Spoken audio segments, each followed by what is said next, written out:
It's auction season, and if you are looking for a Christmas gift, get out your pen and pad and get out a sizable checkbook. Take a look at some of what we've got for you, because Christie's is auctioning Liz Taylor's collection of designer dresses, jewelry, and accessories starting next week. And they're expecting to bring in around $50 million. With us now on the floor of the exchange is the chairman and president of Christie's Americas, Marc Porter. Marc, this is an amazing collection that Liz Taylor put together over the years. $50 million worth of goods. I mean, who's going to be buying? Oh, we have buyers from all over the world. The United States, first and foremost. We've had so many people from around the country at our view this last week, plus Russia, the Middle East, and Asia, Greater Asia. Well, some of these pieces, and we're going to show them, the Elizabeth Taylor diamond that Richard Burton, her husband, married him twice, paid $300,000 for it in 1968. What would I have to pay for it to get it now? Well, it's estimated at $2.5 to $3.5 million. Wow. And we consider it likely to surpass that estimate. You've also got another item here, selected from the crown jewels of Spain.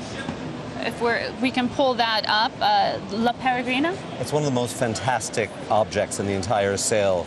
It was the greatest natural pearl found by a slave in Panama in the 1500s. The slave was given his freedom by the Spanish crown. It passed through 10 generations of Spanish royalty until the Bonapartes took it to France. They married an English family, and the English family sold it.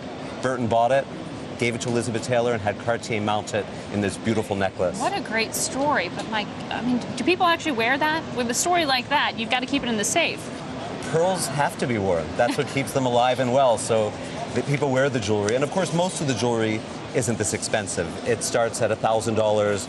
And you know we have two sales, the sale at Christie's and a purely online sale with another 1,000 lots that are completely different. And some of that is already online and available for auction. That's costume jewelry online. Well, it's costume jewelry, it's lesser priced fine jewelry, it's all sorts of jewelry, and it's fashion. She has one of the great fashion collections of the century. Four or 5 decades of buying from the greatest houses. They're all on view and they're online. So she had great taste, but let's not, discount. She was a pretty good businesswoman here. She had engineered the sale of these before her death. She had made an arrangement with your auction house, and she had taken out a line of credit, is that right, against some of these jewels? Well, she decided about 10 or 12 years ago that she wanted everything auctioned on her death. And at that time, she published this book, My Love Affair with Jewelry, which has been This book you have here? This book I have here, which has been out of print, incredibly sought after by jewelry collectors and also by book collectors. We've reprinted it. And so now, if somebody can't buy the Peregrina or the Elizabeth Taylor diamond, it's a great Christmas present. And it tells, in her own words, of her relationship with her jewelry collection. Now, I mean, put this in context. We are talking about such income disparity. We are talking about a lot of stress on the consumer right now. You're dealing with very high-end customers. How big of a year is this going to be versus pre-financial crisis? I think given that it's Elizabeth Taylor's collection, and given the wide variety of objects in the collection, we'll see tremendous variety in our clients. Obviously, not everybody can buy the Peregrina pearl, but a lot of the jewelry is priced at much less than people pay in their mall, their local mall, for a piece of jewelry, and it's Elizabeth Taylor's jewelry. And that's what we're seeing.